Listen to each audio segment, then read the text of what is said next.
Nearly 7 in 10 customers prefer having an outdoor dining option. Also, 35% of restaurant operators with outdoor seating say it accounts for more than 40% of their daily sales. Over the next 20 minutes, we'll visit a restaurant that does late night ramen at their fire pit on their patio. We'll head over to the oldest limestone roundhouse still operating in the United States to learn about the variety of outdoor entertainment that they offer and a whole lot more. This is Aurora.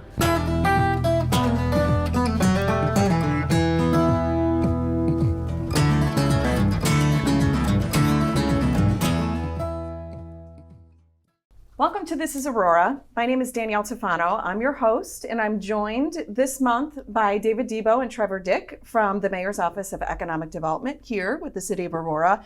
And this month, summer is in full swing, and we are talking about something that is on everybody's mind, outdoor dining. And outdoor dining is something that has kind of evolved and changed over the last few years. It's been around for a while. But it really started to explode. I feel like it started to explode once the pandemic hit and things sort of shifted. Am I right in thinking that? There's no question. It was a real sea change during and in the aftermath of the pandemic. Ironically, we had been working on a bunch of different situations, and I think we're going to speak about one of them a little bit later on with Craft Urban, where that deal was put together maybe 4 years ago. And very important in that deal was having outdoor dining. I felt like outdoor dining maybe before the pandemic was more of a novelty, and it's turned into more of this experiential, you go in and, Trevor, maybe you can tell me, the pandemic kind of made it switch from tables and chairs being thrown together to an actual process that was put into place. Was that something that the city had something to do with, or? Yeah, no, that's a great question, Danielle. Thank you. And actually, we're all very proud that during the pandemic, the City of Aurora was one of the first communities in the region to really embrace the importance of outdoor dining. And you're right, I remember when it started in the middle of the pandemic, especially, people were putting up Home Depot or Lowe's buckets with stakes in the ground and string a rope together. And we were very flexible. Of course, at that time, we were very pro-business. We wanted our restaurants to succeed.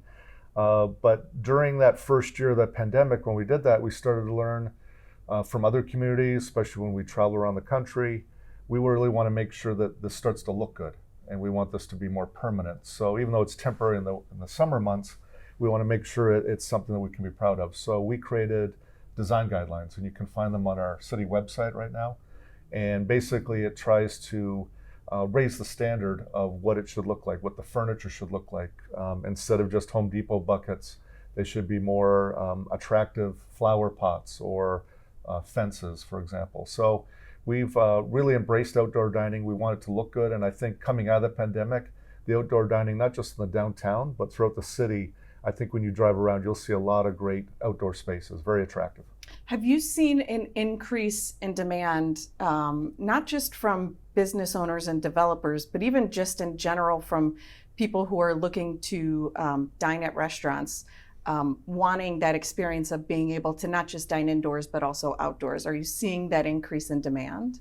We are. I mean, as I think a lot of people know, there's a real flurry of new restaurants coming into the downtown, for instance, and each one of them has asked us in advance, how are we going to get outdoor dining? And it's exciting because one of them is going to be using part of a park, and one of them might be rooftop, and one of them might be right around Broadway. So we've got a lot of different options, but they always do ask, and I think that's reflective of the demand. And Danielle, I did some research this morning. One of the statistics that I found was from the National Restaurant Association, and from their survey, they said that 7 in 10 diners are looking for restaurants with outdoor dining. So they're choosing restaurants that have that offering. It's nice to have that that capability there. You know, one of the things as we started talking about outdoor dining, a quote that kind of stuck into my head was, if you want to be a good, successful neighborhood joint, you have to have the balance between creativity and approachability. And that quote came from Bernie, who runs Craft Urban, and we can kind of see what he had to say by watching this clip. My name is Bernie Laskowski. I'm the chef owner of Craft Urban in Aurora, downtown Aurora on 41 South Stope Avenue.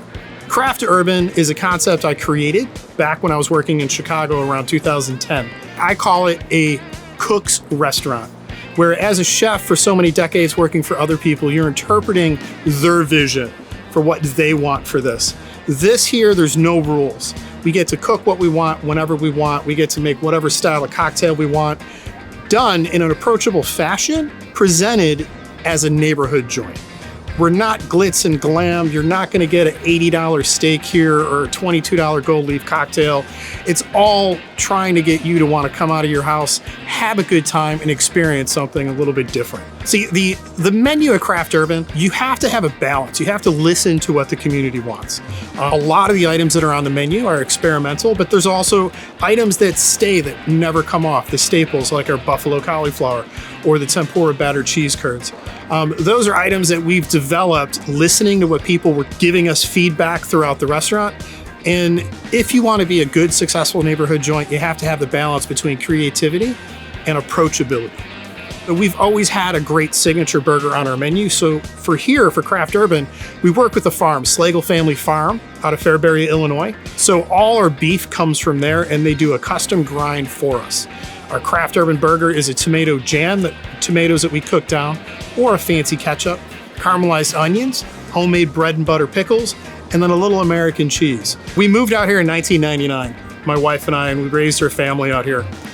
Downtown Aurora, back then in 1999, there was a lot of vacant buildings. As we would adventure throughout the neighborhood here, we fell across this building back right around 2000, and I always said it would be a fabulous location for a restaurant if I ever had the opportunity.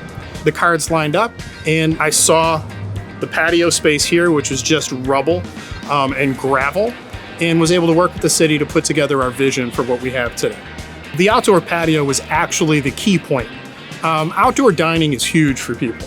In the cold weather, people want to be inside. The nice weather, people want to be outside. So being able to have the opportunity to have close to a 100-seat patio, it increases your viability as a business. And that was the key point for us to be able to settle on this location, is we wanted to turn this into a beautiful outdoor space. Being on the corner of Stolp Avenue, we're able to get so much traffic visibility that people just see the life. People just being out here breeds interest. People just want to come in and see what it's all about. And then on the weekends, we have late night happy hour and we do late night ramen with the fire pit. So it gives that nice urban feel of being outside. You got the beautiful skyline and the awesome sky above. Hey guys, we'd love to see you at Craft Urban Aurora in downtown Aurora, whether you're looking for a craft beer, awesome burger, or a great steak. We'd love to see you.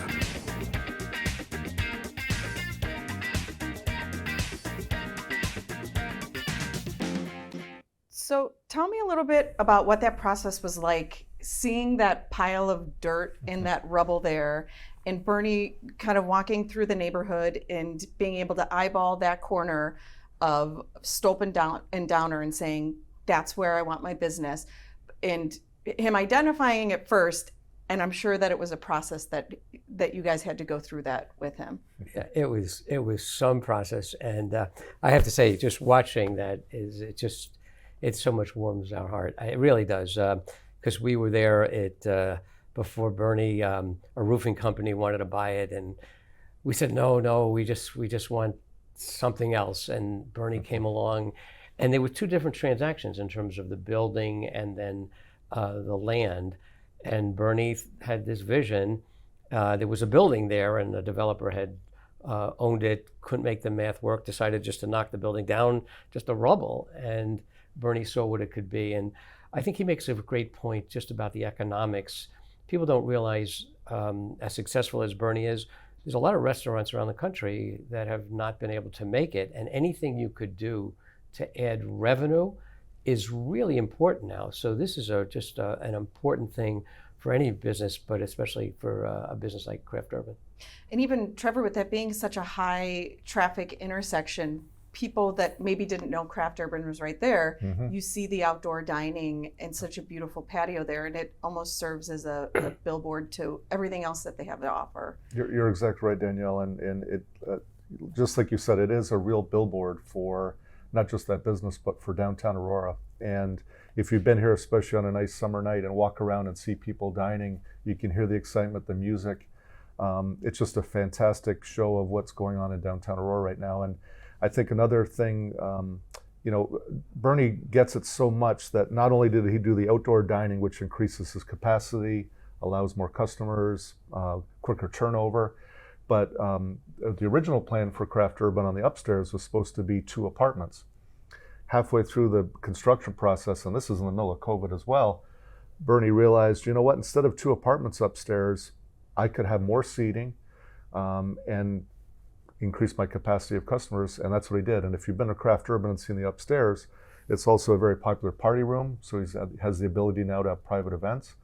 And so he really gets it, and the outdoor dining at Craft Urban is just a great example of how important it can be. There's so much going on in Aurora. Last month on this show, we talked about entertainment, and we have the Full Monty, which is getting ready to launch the Broadway series at Paramount Theater.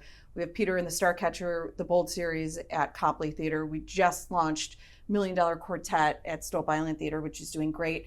And people, when they leave their house, they want to have an experience. So they want to do dinner and a show. And so having these options where if I want to do outdoor dining or indoor dining and having these choices it's a plus for Aurora, right? No, yeah. I mean, Paramount's done all the statistics, and more than half the people are going to eat before or after the show. So you want them to stay in Aurora. And years back, we didn't have as many options. Now we have a lot of options, and people are staying and coming, and it's feeding, and that's why we need more and more restaurants downtown. And I think to your idea, I don't mean to cut you off, Danielle, but you said about experiential. I think when I go to outdoor dining, not just in Aurora, but in other places, you can have a lot more, it's hard to explain, but it's almost like you can have more fun and be more carefree on an outdoor patio. There's music, sometimes there's bands, special drinks, special menu might even be on the patio. So you can make even in a successful restaurant, a brand new separate experience. Yeah, and I feel like it's one of those things too that, as people experience these restaurants and outdoor dining options, just on the economy, the impact that it has on the Aurora economy is positive as well. Can you guys touch on that? Sure. So the city is a home rule city, gets about 4% in terms of sales taxes and food and beverage taxes. So the higher the volume, I will say without disclosing any confidence, is that Craft Urban is doing almost twice the business that was projected. So that means that the city is getting more than twice the revenue that we had expected. So these things are win-win outcomes, and the outdoors really makes a difference in terms of the volume. I'll quote my National Restaurant Association one more time because it was such another great statistic. But they were saying that almost half of their restaurants get 40% of their sales from outdoor dining. So it just shows you how important it is for a business to have that opportunity as well. And we in the Midwest love to be outside, right? Because we don't get outside enough. So when you have this opportunity, you're outside. I've been in Bernie's place where late fall and people are bundled up, but they still want to be there. And he's got a fire pit. He's got the fire pit. Our winters are so cold here that it's when we have an opportunity to be outside, we want to be outside. That's it. We talked a little bit about outdoor dining being a great billboard for what a restaurant is in general. And one of the greatest billboards that we have in Aurora is Two Brothers Roundhouse. We had an opportunity to speak with Jim from Two Brothers, and here's what he had to say. My name is Jim Olson, and I'm the general manager of the Two Brothers Roundhouse in Aurora, Illinois. Yeah, it's the oldest limestone roundhouse still operating in the United States.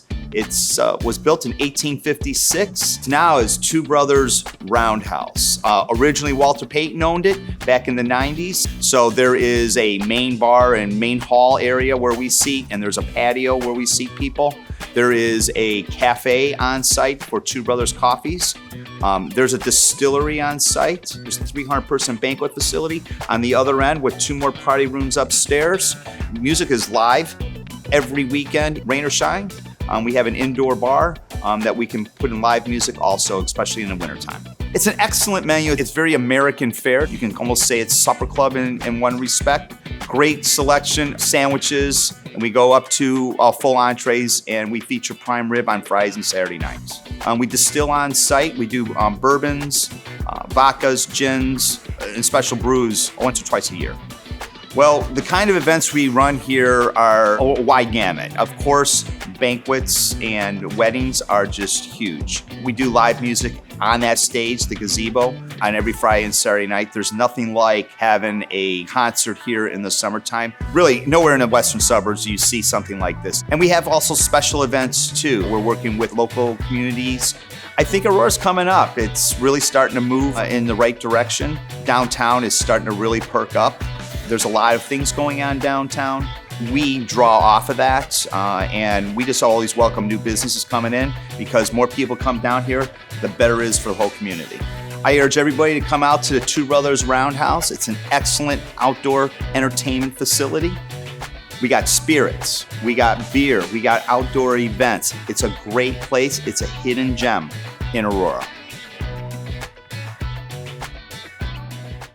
Two Brothers Roundhouse, I officiated my first wedding there. Ooh. And it was Aurora fireman. And then I didn't marry, I officiated his brother's wedding, and he's an Aurora police officer. Well, so I still keep married? it like every wedding that I've officiated, I think there's been like 15 of them. Everybody is still married. Wow. I know, so I think I'm a good luck charm. Yeah. So it's just one of the many things that happens at Two Brothers Roundhouse. There's the events, and there's the banquet facility, and there's comedy that happens there, and there's the cafe, and so many things that people might not even realize. And the outdoor space is just amazing with so many things that they do there. And one thing that Two Brothers is great with is everybody that works there. There's so many employment opportunities. And I think even adding outdoor dining, that's a whole other aspect to it, is employment opportunities, right? Yep, you're so right. Yeah, they just think of it, the additional outdoor space, more customers, you need more staffing, more waitresses, waiters, cooks, you name it. It's just awesome. And especially in the summer months, that even means more seasonal employees. So maybe students that are back from college, for example, it gives them even more opportunities to work in Aurora. I think Jim mentioned something kind of interesting in that video, that when one business shines, it gives the business community in general an opportunity to shine. Do you guys notice that a lot of people working together? It's not necessarily competition of this versus that. No, I mean, to an incredible degree. And we have a very specific example. I think, as you know, the people who started the Graceful Ordinary in St. Charles are coming with a new concept here in Aurora. Bernie knew that we were speaking to them. So rather than being concerned, he called them. He sold Aurora to them. He explained how well he's doing and the need and so on. And you're right, because when people come, they may not know exactly what restaurant they're going. They just want to come downtown. They want to walk around. And having more restaurants. But Bernie, again, being an urbanite, understands that. And people do that in this town. It's incredible. And I wanted to talk about Graceful Ordinary for picking that building on Broadway Avenue. Part of the reason, well, first of all, they fell in love with that building because it's historic and it's awesome, and wait till you see what they do with the inside of this building. But also I would say that it's against a park we have commonly referred to as Skinny Park, which it's right against. And they saw right away an opportunity to do outdoor dining along that building that connects to the Water Street Mall.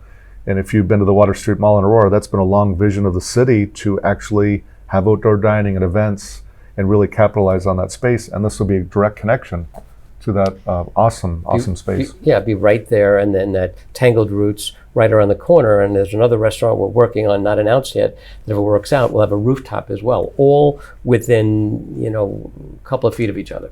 That kind of brought me, you guys are almost answering my next question of like a plan in general for downtown. It seems like there's so many things in the works already, from rooftop outdoor dining to Water Street Mall to Skinny Park. It just seems like there's so many things in the works. La Quinta is expanding their patio, which is just going to be amazing.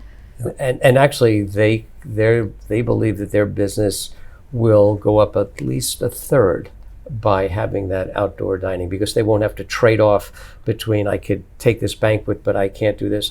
So they're able to do everything at the same time. But no, there's a lot of things going on. Chris Kindle Market. There's so many things going on, and it's feeding off each other. And yet, there's so much opportunity here. It's so exciting because this is a city of what if, and it's happening right now. And about La Quinta, David, that one's a really exciting project. The city invested in that.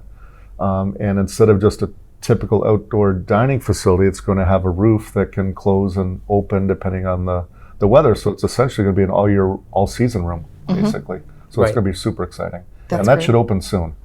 That's great. So we just touched on the surface when it comes to outdoor dining in Aurora. There's so many other opportunities. What are some other examples of great outdoor dining? I off the top of my head, I'm thinking there's O'Malley's and there's McBride's.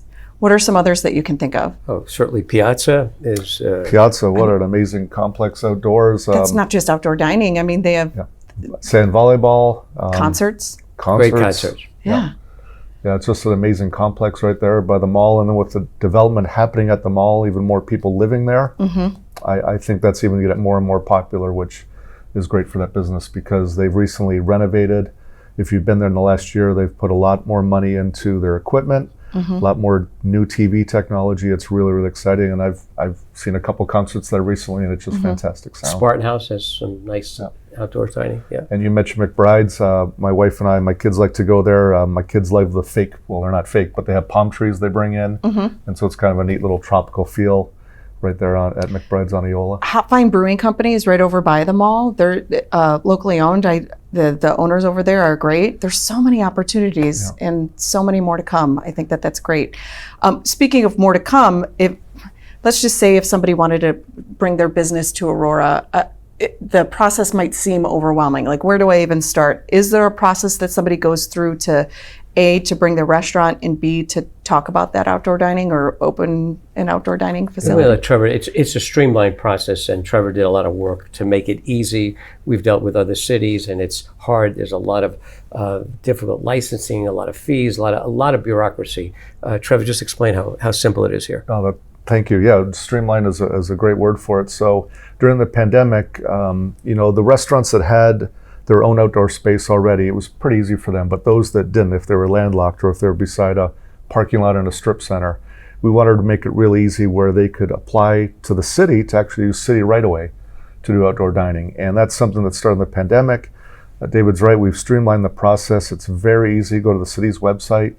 You'll be able to find the application. We treat it as a special event permit. And so all the department heads review it quickly.